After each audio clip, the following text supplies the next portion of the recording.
안녕하세요. 예작비뇨기과 최홍용 원장입니다.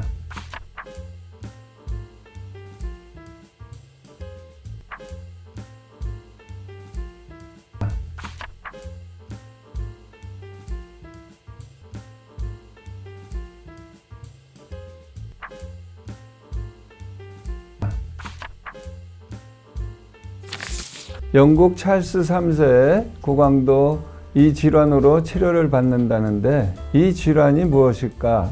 바로 전립선 비대증입니다. 전립선이라는 거는 방광의 입구를 지키는 기관이다. 그래서 전립선이거든요. 그 사이로 이제 지나가는 요도를 전립선 요도라고 합니다. 전립선 요도를 누르기 때문에 소변 배출이 어려워지면서 잔뇨감, 빈뇨, 야간뇨 등이 생기면서 일상생활에 지장을 주게 되지요. 우리나라의 경우 50세 이상에서는 절반 이상이 비대증을 겪고 있고 노년 삶의 질에 큰 영향을 미칩니다. 그러나 그 전립선이 크다 그래서 그 증상이 다 비례해서 나타나는 건 아니에요. 그렇기 때문에 빨리 진단해서 어떻게 치료하는 게 효과적인지 알아보는 시간이 되겠습니다.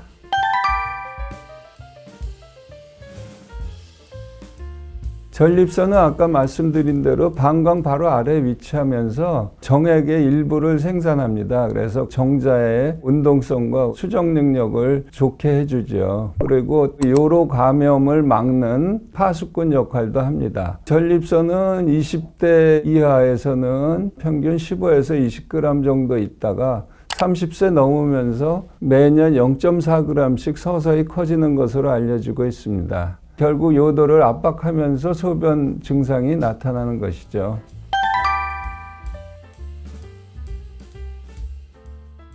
노화 증상이기 때문에 나이가 많아지면은 많이 생기는 거예요. 그래서 건강보험심사평가원 자료를 보면은 10년간 34%의 환자가 늘은 것으로 되어 있습니다. 이는 서구화된 식습관이나 음주, 스트레스 등의 생활습관이 원인으로 꼽히고요. 계속 늘어나는 질환이기 때문에 정기적인 검진이나 증상이 있으면 빨리 병원에 와서 치료를 하는 것이 필요하겠습니다.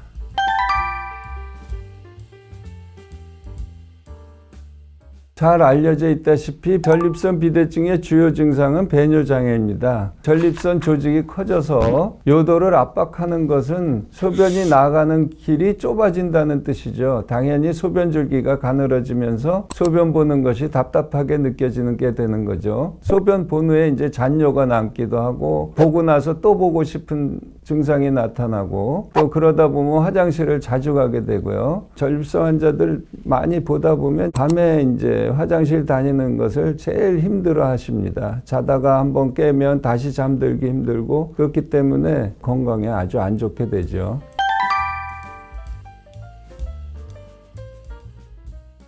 전립선 비대증은 치료가 반드시 필요합니다. 중잔년층 남성의 경우 초기에는 증상이 경미할 수도 있지만 오랜 기간 방치하면 전립선이 점점 커져서 소변을 아예 못 보는 급성 요폐가 발생하거든요. 요로 감염, 방광 내 결석, 신장 기능 손상, 혈뇨 이런 다양한 합병증이 발생할 수 있어요. 전립선 비대증이 응급실로 제일 많이 오는 게 이제 급성 요폐로 오게 되는데 70%는 전립선 비대증에 의해서 이런 증상이 나타나고요. 혈뇨로다가 응급실로 오시는 분도 가끔 있어요. 그리고 우연하게 이제 방광결석이 생겼는데 조사해 보다 보니까 전립선 비대증이 같이 있었다. 그런 경우는 수술할 때 이제 동시에 수술하기도 하죠.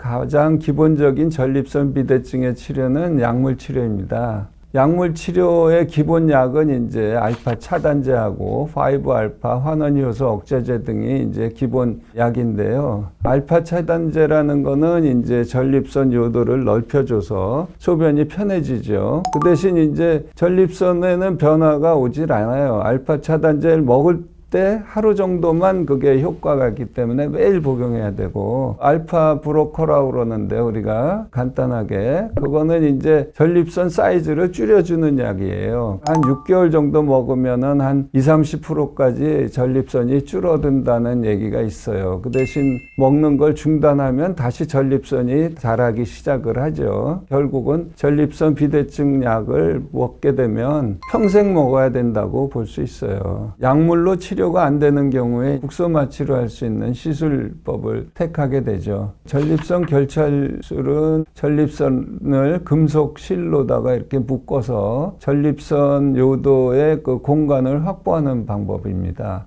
또 하나 리줌이라는 방법도 있는데요. 전립선에다가 열을 가해서 전립선 조직의 괴사를 유발시켜서 전립선을 줄여주는 방법이죠. 두 시술 방법 다 전립선을 제거하는 게 아니고 요도의 공간을 확보하는 방법이기 때문에 많이 커져 있는 경우에는 효과가 아무래도 적을 수 있고 재발률이 아무래도 조금 더 높다고 하겠습니다. 그런 경우에 근본적으로 많이 하는 치료는 제거하는 방법인데요. 전립선을 제일 대표적인 방법이 경요도적 전립선 절제술이 있어요. 몇십 년 전부터 우리가 내시경으로 많이 하던 방법이죠. 그 다음에 이제 헐미엄 레이저를 이용한 절제술이 있습니다. 이 수술 둘 다 그 전립선을 다 제거하는 방법이라 혈관들이 많이 모여 있는 부위이기 때문에 출혈이 발생할 수 있고요. 역행성 사정장애가 발생할 수 있고 드물게 성기능 부작용의 보고도 있고 심각한 부작용으로는 이제 요실금이 발생할 수 있는데 대개는 요실금이 이제 일시적으로 발생했다가 오래 지나면 돌아오긴 하는데 아주 드물게 인공 괄약근을 해야 되는 정도로 심각한 경우도 발생하기도 하죠. 그래서 이러한 절제술의 단점을 보완한 최신 치료 옵션으로 워터젯 로봇 수술, 아쿠아브레이션 요법이 요즘 주목을 받고 있습니다.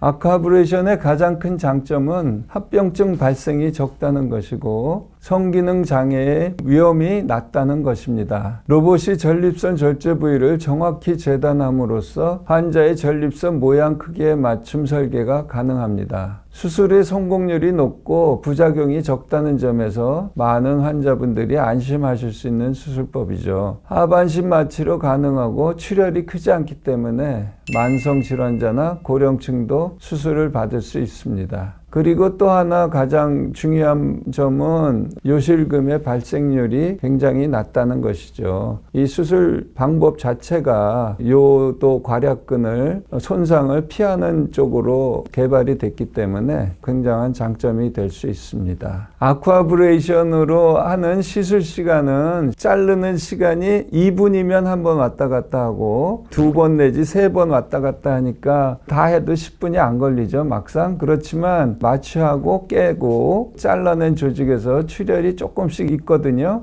전기 소작기를 이용해서 출혈을 컨트롤하게 되는데 그런 시간까지 다 합치면 거의 한 40분 정도는 걸린다고 볼 수 있죠. 그렇지만 이제 환자의 상태에 따라 수술 계획이 달라질 수 있으므로 꼭 전문의와 상담을 통해서 나에게 맞는 수술 방법을 선택하시기 바랍니다.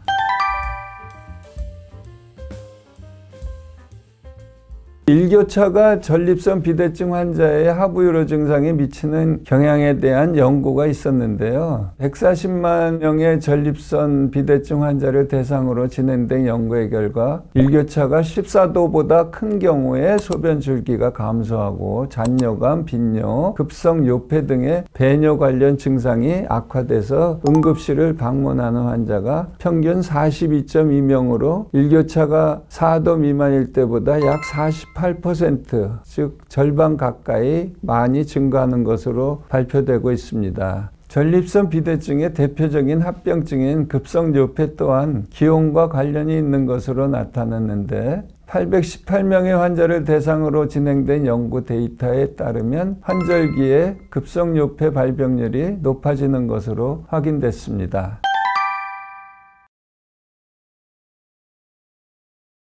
소변의 세기하고 정력이 비례한다고 생각하는 분들이 있는데, 소변의 세기는 소변의 배출 속도와 소변 양의 이제 요속으로 평가를 하는데요. 평균 1초에 20cc 이상 나오면은 정상으로 생각합니다. 근데 이런 요속은 요도의 굵기와 방광의 압력에 의해서 결정되는 것이지 정력하고는 전혀 관계가 없죠. 대개 이제 나이 드시면 전립선 비대증에 의해서 소변 줄기가 가늘어지면서 발기, 부전이 동시에 발생하기 때문에 이런 생각이 나오는 것 같습니다.